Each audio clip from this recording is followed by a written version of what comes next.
Hello বন্ধুরা, আসসালামু আলাইকুম। দেখেন আম্মু দই দিয়ে জিলাপি খাবে, তারাবির নামাজ পড়ে ওইটা বলে ঠান্ডা খেতে ইচ্ছে করতেছে। এত জিলাপি আনছিল, জিলাপিটা রেখে দিছে তারাবির পরে খাওয়ার জন্য দই দিয়ে ঠান্ডা ঠান্ডা। কেউ কি খেয়েছেন এরকম দই দিয়ে জিলাপি দিয়ে? খেয়ে দেখেন, অনেক মজা লাগে। কিন্তু শুধু দই আর জিলাপি নেই, যে এখানে ছিটরুটি আছে, তারপরে দেশি মুরগির মাংসের ঝোল, পাতলা ঝোল।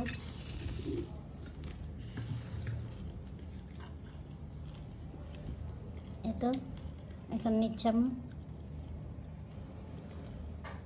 আমার একা একাই খাইবেন? আমি একাই খাই, কেউ দিনে। অনেকে তো কয় দাওয়াতেই দিল না, ঈদের পরে দাওয়াত দিবেন। তো আজকে পর্যন্ত এখানে, সবাই ভালো থাকবেন, আল্লাহ হাফেজ। আর আমাদের পেজটা লাইক কমেন্ট শেয়ার করে পাশে থাকবেন। আর যে যেখান থেকে ইউটিউব চ্যানেল দেখেন, অবশ্যই ইউটিউব চ্যানেলটাকে সাবস্ক্রাইব করে রাখবেন। আল্লাহ হাফেজ।